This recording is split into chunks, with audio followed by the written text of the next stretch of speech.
Hello, everybody, and welcome to another edition of Magic Mics, proudly sponsored by CoolSomething.com, mana traders, as well as Twitch subs and Patreon supporters just like you. My name is Evan Irwin, and get started each week by saying hello to my two co-hosts, Power Dragon. What's up, everybody? And can we make this week like the last week we talk about Commander crap for a minute? Because at least as far as like the fallout is gone. We cover what you describe as the zeitgeist, and let me tell you, the zeitgeist is all about it, so we're going to talk about it. Ruben Bressler. Yeah, this is the news this week, unfortunately for some. And it is also the most popular format, so that is what the news is. It's unfortunate, but we'll get through it together. That's right. We can pick our friends, pick our nose, but we cannot pick our news. Now, if you missed our pre-show, good. I like it. Patrons and subs to this channel get access to our extended version early. We kick it off with our first pick and our promo code reminder. Visit CoolStuffInc.com. Use the promo code MagicMics to save 5% off anything in the store. Single sealed supplies, whatever you want, get 5% off by using the promo code MagicMics. Support your favorite streamer at the end of the show to see who we raid tonight on Twitch. Thanks to our sponsor, CoolStuffInc.com, where you can find cool stuff in stock. Use promo code MagicMics. We appreciate it. Now, all right. So maybe it's best, honestly, Power Dragon being someone on the Commander Advisory Group, that you just go ahead and give us a little rundown of what happened over the past week. Ooh, boy. What can we talk about? Like, what can I say? In the easiest, most public-facing way that you can think of. No, realistically, it was a matter of lots of emotion of people being concerned. Mm-hmm. And I think I can say this without getting anybody in trouble, but to the point that even Wizards and ReedPop sent us emails about if we thought we needed extra security, they would make arrangements for Vegas. Yeah. If we needed to cancel things, they're going to have spaces available. So if we need to get away for a bit, like, it's that level of concern that even they reached out and said, like, hey, we get it. We know what's going on. Like, we don't want anybody to feel unsafe. I do know that at least one of the RC members decided is not going to Vegas, actually, as part of this.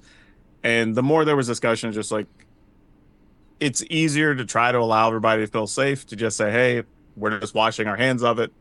And they talked to Wizards, and after several hours, they decided, cool, Wizards is going to take over running Commander now. How involved in that conversation were you? And you Not said very. so this happened over a couple hours? Well, like, the decision happened over the course of the week, but the actual discussion of how they're going to move forward, who's going to take it, whatever, that was a private conversation with two groups. Got it. Okay. Gotcha. Now, the long and short essentially is that from this point moving forward, there's going to be no sort of official Commander Advisor Group or no more Rules Committee.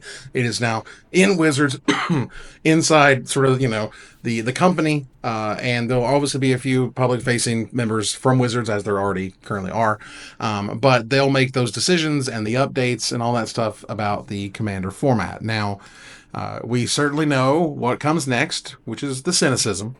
Well, I will say this too. They did say that they will still be working with other people outside of Wizards. Right. Some of those will probably be ex-RC and CAG members. Some will be other community members. Like, right. I've had a conversation, I'm not going to say with people but I've had conversations already. Now, I don't know if I will be included in the final group or not, but they are at least talking to people. Right, and we're getting there. But what I just want to know was that, A, this gets announced, this is happening. B, all the cynicism in the world. Wizards is going to run this thing in the ground. They're going to unban everything. They're going to reprint everything because they just don't care. Because now it's just money, money, money, money, money. And so from there was a stream, the weekly stream that happens on Tuesdays for WeeklyMTG, where they sat down. It was Gavin, Aaron Forsyth, and Blake, right?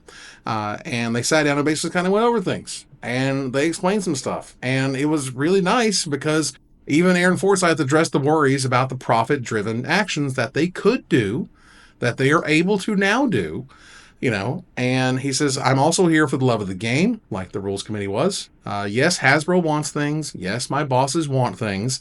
I have a lot of freedom to do what I think is best. This is a quote. Our goal is to make things last forever. Keeping the community happy is our way to make money.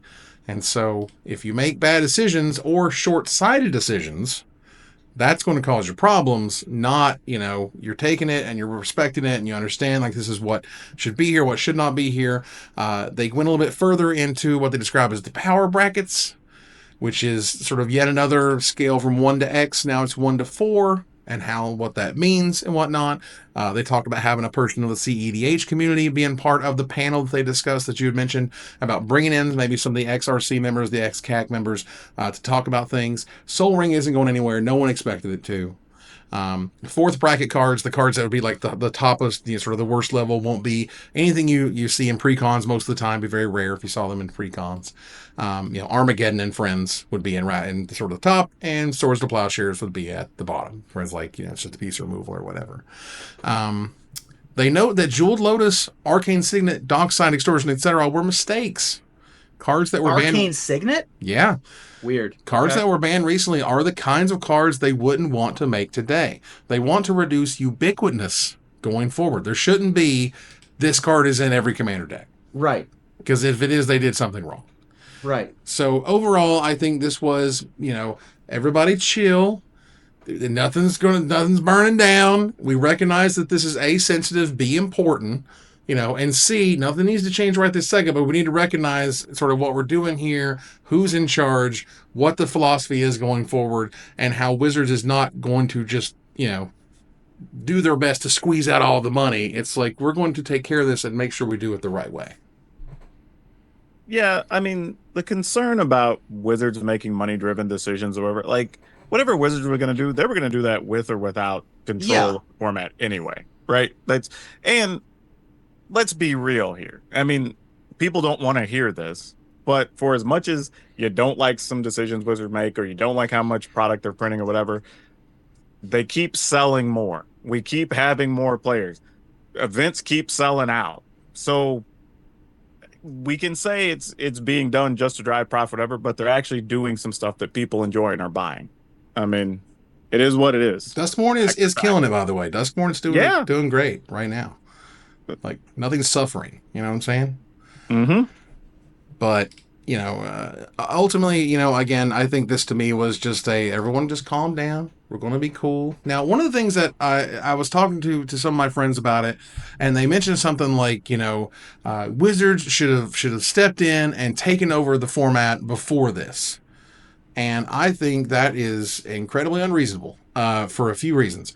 One, do you want Wizards to just call up the rules committee and be like, hey, we're taking over the format now, and you're going to give it all to us, and we're going to have all this, and that's going to go over well? B, was the catalyst when Sheldon passed, which would feel like super awkward and like, why are you coming to us? That's even worse. That looks even worse. And so, I hate that it had to be this way, but I also recognize that I think the way it was structured was not something that was going to work super long term, and that this is the type of incident that it took for it to go to Wizards officially. I mean, there's been conversations. No, I won't say, when I say this, it's not like this was something being talked about all the time, but just in passing, how long until that becomes a necessity, right? Because, and we talked about this in the pre-show, it's just anybody who's managed any large group or any message forum or anything, the bigger it gets, the more complaints are, the more problems are. It just becomes a lot, and you're already doing it voluntarily, right? Nobody in the RC or the CAG was paid for any of the work or time or discussions that went into any of that. Right. Yet you're still taking all the hate, dealing with all the emails. Every event you're at, people want to tell you what to ban, what to unban, whatever, right? That's just part of the gig, right? You knew it when you signed up. But that becomes a lot. So at some point, it probably was going to end up like this anyway. Yeah. It's just unfortunate that it had to happen because people were literally having their lives threatened. Yeah. And I think we all knew that the end of the road was going to come at some point. I think that we said that on this show when it started of this is going to be a great era, but it will not last because at some point something will occur, either money or sale or this or a banning that people didn't like. Right. And that will cause the end. This is the worst reason that I can think of for this to end. Sure. But it was going to end in some way. Yeah, I think it's just tough when you have people in a volunteer position literally trying to make, I'm going to estimate some couple million people happy. Mm-hmm. Right? It's a tough gig. And to go out there and say we're responsible, and I think there's a lot of safety in that when it's Wizards of the company. Yes, there are some mouthpieces out there, but Wizards of the company is making this and announcing this. Pharmacist Judge know that Wizards, and Aaron said he actually enjoyed that it was outside of Wizards control, and I would be too. One less thing to get hate over. Quite frankly, they get so much hate and criticism all the time, right? And something else you got to spend time on and think about and discuss. One more thing in the day, and yes, it's Magic and we're all having fun, but it's game design and it's work, and it's work that they now have to take care of that they didn't have to previously, which I understand. Overall, I think this whole thing has just been uncomfortable, awful. I wish it was not necessary. I do think arguably it's gotten to a point where it's going to last a much longer time than what may have originally been set up to. But I can't but hate how we got here and the awkwardness it took. I will say though, this is another example of fans are the best and the worst thing to happen to every property, right? We've seen it with various video games. We see it with Star Wars. We see it, like you name it, right? Yeah. It's fans lie to sell a lot and make a lot of money. They're also going to be the reason you have a lot of headaches on a day-to-day basis. Like we live in a world where people don't know how to act. Like as my great-grandma, my big mama would have said, it's like people act like they ain't got no home training. It's just, that's just the way it is. And I will say, to acknowledge some of the stuff coming up in the chat, it's like there were a lot of conspiracy theories around this. Oh, goodness. Tons. And none of them, and this is what I told every single person who asked me, because everybody wanted to know my opinion on their conspiracy theory. I said, at least bring me the smoke and I will track it back to the fire. Right. But you don't even have a single receipt. You're literally just saying, I assume this was a thing. Right. You can't just say things. And in doing so, you are disparaging people who have in many cases, an immaculate track record. Right. Right. People who have been on your side, people have made every decision for you, people that have given their time and their love and their energy, and you're just out here spreading stuff. Hell, I saw that Ben over Star City was catching strays. Like he had to post a whole thing on this is what we bought, here's what we're doing, we're refunding these things. Like, and people are like, well, how do we know you weren't buying this or doing when have they ever? Like, yeah, this goes the conspiracy theories will always pop up. Back in the day, I opened a World Wake bundle and got a Jace in it, and suddenly Wizards had sent me a special bundle so that I would open a Jace on camera, and I'm just like, do you know how insane you sound right now? Like, also, let's bring that up. Some of this is because a bunch of y'all are new, right? Back when Jace got banned, it was damn near $150 at the time. Yeah. The most played card, most bought card. Caw-Blade was absurd, right? And we still had people making those same assumptions. It wasn't about an RC, but it was about every website selling cards or every vendor and every store. Somebody knew early and somebody sold such so many people got attacked over that. And it was the same thing. I was like, cool, show the proof. Yeah, bring your receipts. Nobody ever did. Right. And we're just running the whole thing back again. Because and it's weird because I think part of it is some people are just like, well, if I were in that position and I knew it was going to get banned, I'd sell all my, whatever cards. And it's just like, and that's why you won't ever be on one of these committees. Right. That's why you'll never have that because you have to recognize it's incredibly important for the integrity of whatever you're doing to never do that. Like, the thing is, some of those people on the RC, 2 of them work at Wizards. Like they actually can't sell stuff by their NDAs, right? Like, so there's no benefit to them to risk an actual good paying job for, I don't know what amount to $600 or $800. Like whatever. And then I also saw, and it's one of the MTG stats things on Twitter, posted a thing about, oh, look at this is how much money they cost the community or whatever by using EDH rec, which is a terrible thing to use because that's not representative of the number of cards that people own or in circulation. That's just a number of decks people have posted. Yeah. Most of those are decks that people don't even play or have. And many people that do are just moving cards around from deck to deck. So then that started a whole other chain of conversation. It's like, this is based on nothing. It's right. It's almost like when those people who try to get an idea of how big the secondary market is for Magic. And I can't fully explain to you how huge it is. Like it is. Oh, it's monumental. It is Yeah. we're talking billions with a B. Like it's ridiculous. The rabbit hole goes all the way down, reselling whether it's sealed, whether it's singles or whatever. And so yeah, it's a whole thing. I mean, hell, I've been in some distributors' warehouses, like one regional warehouse that has tens of millions of stuff in it. Mhm. Right. And that's just one warehouse Right, that just one distributor has for that point in time. So like people have no idea. Oh yeah, it's and you know, and so when they don't know, they just make up these stories because isn't that what you would do if you knew that it was going to be banned? Like, no, No. dude, no. No. If I knew Not at that, I all. was in a position to never betray that information. Like, it's tough, you know, it's tough and it's uncomfortable, and I didn't like it, but you know. Let's hope that this moves forward. Like, and for what it's worth, for those who did complain about the drop in values, well, guess what? Those values are going right back up because just as we've seen with what Splinter Twin for the past 8 years of our lives, you know, everyone is going to be convinced now that they're going to unban these cards. Why? Because it's in their best interest, right? Quote unquote. It's in their reprint equity, quote unquote.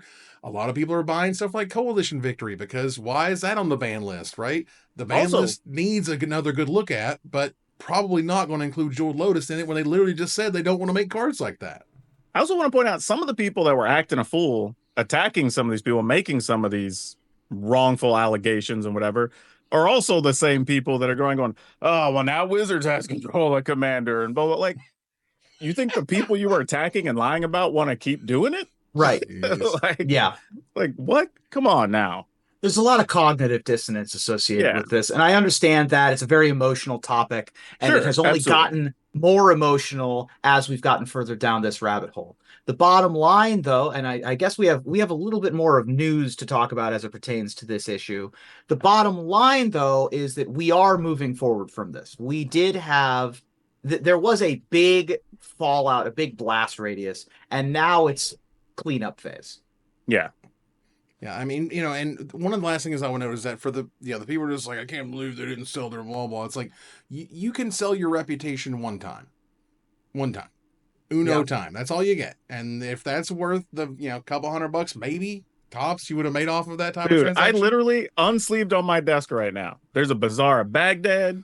There's a stack of dual lands. Mhm. Like, I don't give a damn about selling a damn Jeweled Lotus. Like, if I wanted money, I would just get rid of some of this crap that's just sitting on my desk right now. Mhm. Also, none of this matters at your house. No, Like, It this doesn't. only matters in sanctioned events under event, what's the thing called? Event simulator? Event scheduler? Whatever that is, like official events. Right. So if your house lets you play them, then do what makes you Who happy. cares? And a lot of the Play your players- silver boarded cards, like whatever. Right. I mean, one of the things is I know, and Wizards has strived for years, for so long to reach these invisibles, right? Because that's what they called them, right? Eventually, they started calling them commander players because it was just too overwhelming to see the sales and so on. But like a lot of those invisibles, they still can't reach them. You know what I mean? You gotta know more than just like how Magic is or how Magic works, or play it with so and so on board game night. You know what I mean? You have to look up the website. You have to know that there's a ban list. You have to go and pay attention to it and whether there's updates. Like, there's so many levels of players that Also- you or I will never ever even see or talk to. that's a very good point to bring up because I have been visiting stores in the last week and a half, Mhm. and there's a very large number of players that just didn't care.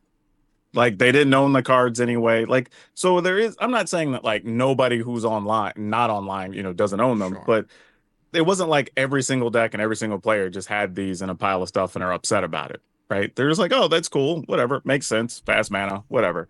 And that's kind of the conversation.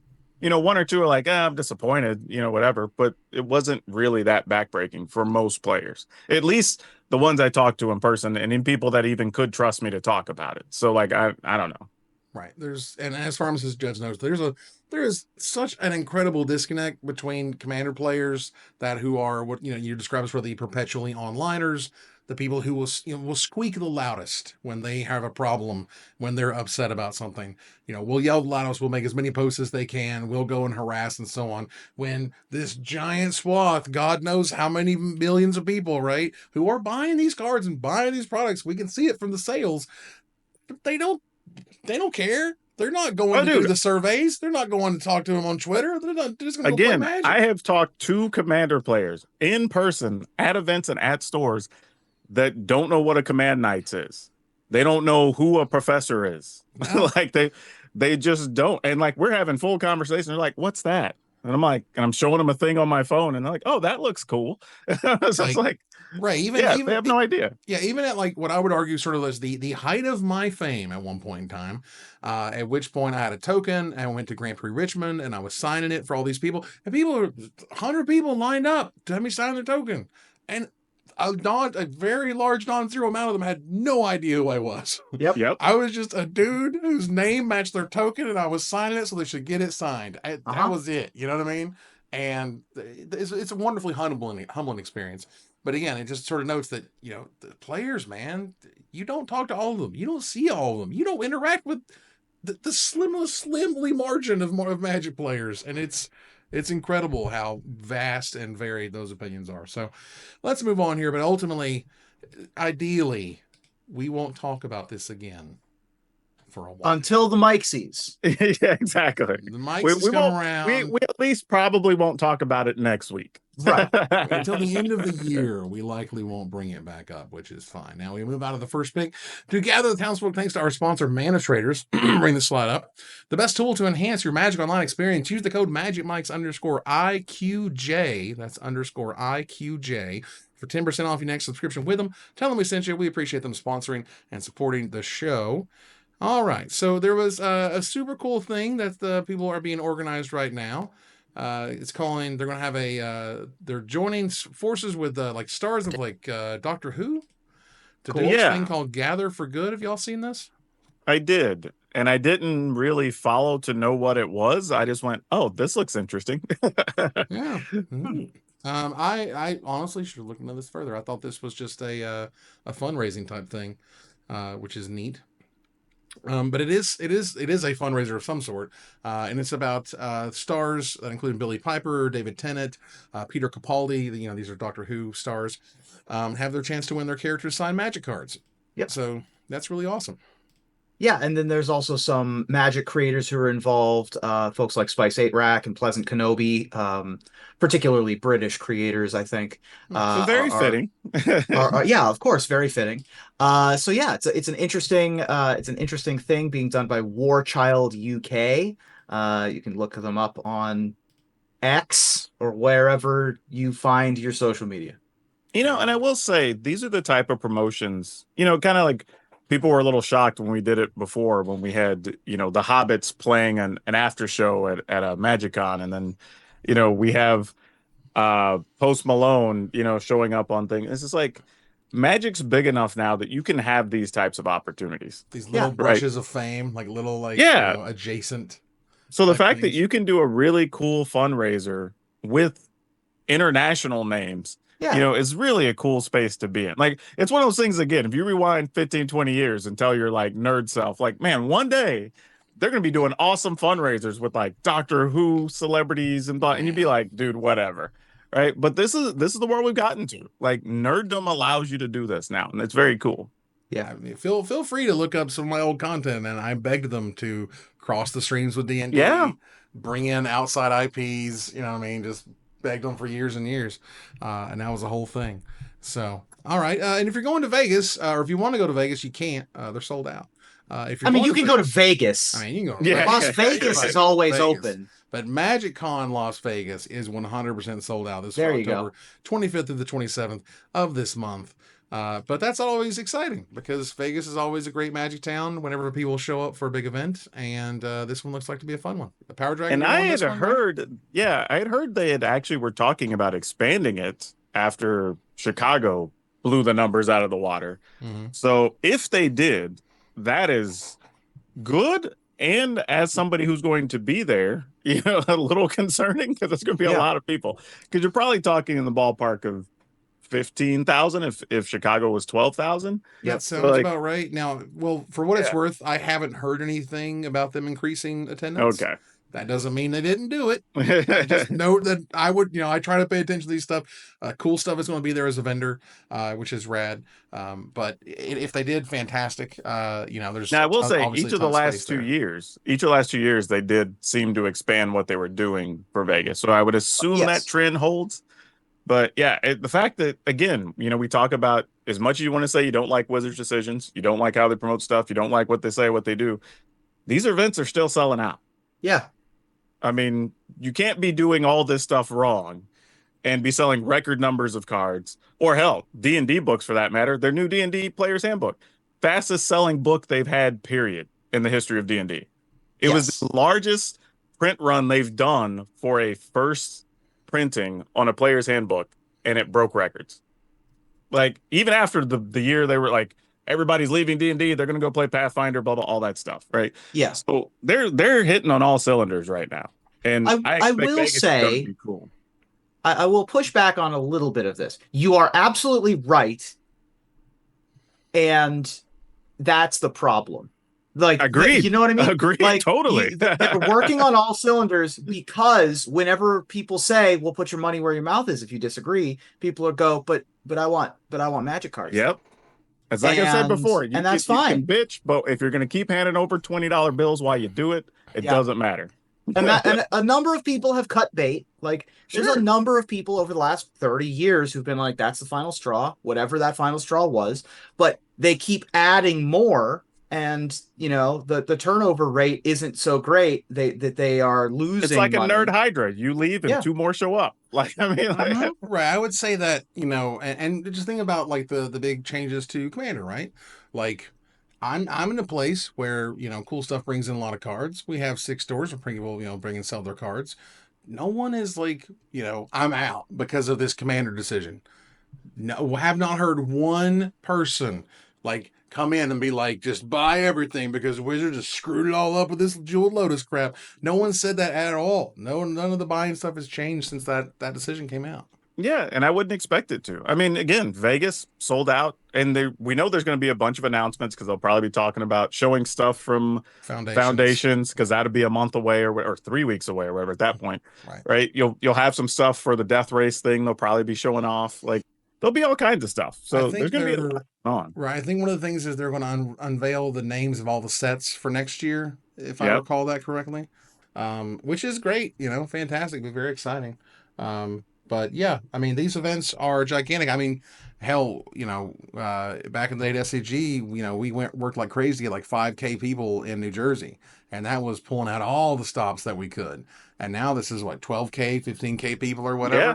Like, this is great. This is working. This is positive. Like, this is not slowing down. We went from a couple of thousand people when they first did the first Vegas MagicCon, 3 years ago now, I guess. Right. And it was like, okay, we'll see how it goes. Are people really going to show up to a thing that's just for Magic? To now, we have a full-scale convention, attendance-wise on numbers, for just a single game.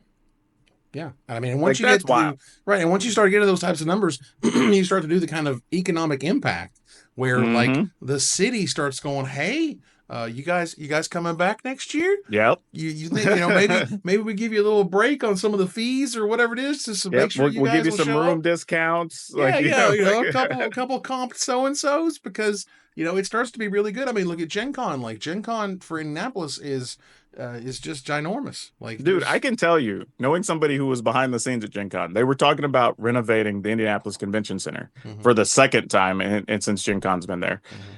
And they were like, "Hey, no big deal. We'll just move for 2 years, let you do our renovations. We'll come back." And they said, "Nope, we will work around your schedule."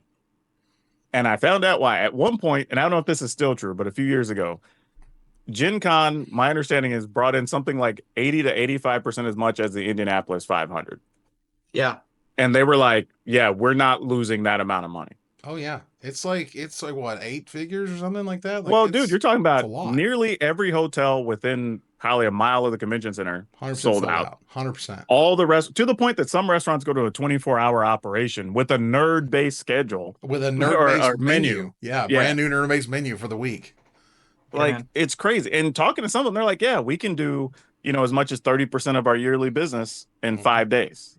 So Why not? And I Right? assure you, the restaurants are not mad. They're No, not. definitely They're not. not upset that you brought in all this business. And so when all this business shows up for a MagicCon, all of a sudden, as they get bigger and bigger and grow, you start to have sort of the ability to negotiate better. Hell, And Gen Con was so big, they did all of the board gaming on the football field this year. Yeah. They weren't even in the convention center proper. Mm-hmm. It's a giant complex. Like at this point, it is huge. But yeah, so good luck to all those going. If you're playing at events and whatnot, go see your favorite creators and whatnot. See what they've set up for everybody, which is really cool. Go check out Meow Wolf. And go check out Meow. What's a Meow Wolf? It's an interactive experience. It's like a place. museum/shop that's very quirky and different. It's almost like an art installation where you can also buy things. Right. It's also the size of a warehouse. It's Right. also got like escape room facets Yeah, to it. it's a weird thing. It's weird. Just Yeah. go. There's one in Santa Fe. There's one in Denver. There's one in Texas somewhere, I think. Just make sure you go to Lotus of Siam. There's that one Get also. the duck curry. You'll thank Oh, me dude, later. Crispy duck Penang. Let me tell you the Not secret to Penang. Vegas. Like there is some nice stuff on the strip. But what you want to do is you want to look up the stuff off strip That's or right. ask the locals for some, because dude, I found some great Korean barbecue spots, some Right. great pizza spots. Hell, there's even creators on TikTok that do reviews all over the area. Like go to those spots. Yep. And you'll get more for your money on top of it. Absolutely. If you get if you go like 2 blocks off the strip, you'll get more value for your money. Yeah. I'll give you a couple because I lived in Vegas for I don't actually know if these are there anymore. Good question. But Lotus of Siam is a great one. Lotus of Siam. Mint Indian Bistro Ooh, that's a good one. is great. They should still do a lunch special. The lunch special is high value. What else is good? Well, it was high value, right? So Yes, it don't was. want to speak too much in today's economy. Maybe not. That's all I can think of off the top of my head right now. If I think of something else, I'll yell. I'll shout it out. But again, that's the fringe benefit of going to a MagicCon is oh hey, we get to eat all these really cool places that are around. Like I would love Actually, if there was a Lotus in Knoxville. I'll tell you what. Let me give people a couple of quick tips too. Like if you're going to go to these events, if you can afford to, going in a day early and staying a day late is always good. So you can get in on Thursday, leave on Monday. Gives you a little extra time if you do want to explore the city. You're also not rushing to and from the event. You have time to take your time meeting people, hang out, do some lobby conning and not feel too bad. Right. Yeah. If you're going to be walking around the convention floor a lot, one of the things I learned from working conventions is real nice socks. Bring an extra pair of socks and change your socks out middle of the day. Yep. Sounds a little bit Agreed. crazy. That's a great shout out. Man, matters. once you do it that first time, you're like, it's like a cheat code. Like it changes the world. I do that for you. LARP. Yeah, Yeah, that's a great recommendation. Literally, I've gone to the restroom, swapped my socks out or whatever, and like you don't even at the time feel it till you get to the end of the day, and when you realize how your feet have felt after being on the hard pavement of those convention floors for 12 hours, and then they don't feel that way that one time, you'll never want to change. All of a sudden, that extra pair of socks is going to be in that backpack every time. You'll be like, wait a minute, I forgot my socks. And don't be afraid to bring yourself a couple snacks. I always carry like a bottle of water and either like some gummy bears or some beef jerky in my bag just because in case I get busy or I'm in the middle of a tournament and I can't go do something. Like it's just a nice little thing to make yourself feel good. Granola bar, Nutri-Grain. Yep. Do something. Big Mama's, I think is the name of the place. It's a breakfast diner kind of I have establishment. not heard of that spot. Ooh, I love I think it's breakfast. called Big Mama's. Let me favorite look it meal. up. All right, let's go ahead Make and sure. turn the corner here It's the wrong to name. the finisher. I'm sure Whatever. we're able to find in the meantime. Yeah, sorry. It's the wrong name. I gotta find it. I gotta find the breakfast place. The 50th season of SNL kicked off this last week. The 47th season of Survivor. The 47th season of Survivor? Well, they do like 3 a year or something. Yeah, they do a bunch. Almighty. Mhm. The 36th season of The Simpsons also debuted last week, and it was a, quote, series finale parody that lampooned classic finales of years past. These are some crazy long streaks, but they pale in comparison to Magic's 100-plus premiere sets. So tell me, if Magic were to be releasing their last set ever, what would you hope was in it, Ruben? Real quick, Mr. Mama's breakfast and lunch on Jones Boulevard. Mr. Mama's. Noted. It's been there for like 50 years. It's great. Well, segue into the joke. My favorite finale of all time is the 4-part ending to Avatar: The Last Airbender. So I'd like to see a similar 4-part story told over the course of a year where the forces of good and evil meet on the battlefield to decide the fate of the future and, of course, prepare for the future when we get the inevitable Magic sequel game, The Legend of Mana. Nice. Power Dragon? Well, one of the greatest endings of all time belongs to the Christmas classic, It's a Wonderful Life. We all know how that ends. So I'm looking forward to a Magic ending that has sad Jace realizing how all the people in his life love him and receiving a final letter from the angel on his shoulder telling him that Gideon has finally earned his wings. He's up there flapping around. He's up there flapping. Not in the Netflix show, but he's up there flapping. Yeah, exactly. Magic always leans into tropes, so they're going to do the same for their final set. Reprints of Last Gasp, Curtain Call, Swan Song, Farewell, and of course the best card for the job, Maro. He tried so hard for so long, he really should be the one to finally kill Magic. Yeah. That'd be a fitting sign-off. Wouldn't it? And that ends another live episode of Magic Mics. Thanks for joining us here to discuss all things Magic. Thank you, Power Dragon. Hey, it was good to get through the week and come out and chat with everybody. Thank you, Ruben. Yeah, I'm sad that this had to happen this way. And I'm glad that we're all here to be able to talk about it. Please join us next week. It'll probably be a happier show. I would hope. I would hope that it would be a happier show. I think it will be. As we move on to our final slide, I want to thank our sponsor, CoolStuffInc.com. Use the promo code MagicMics on that website.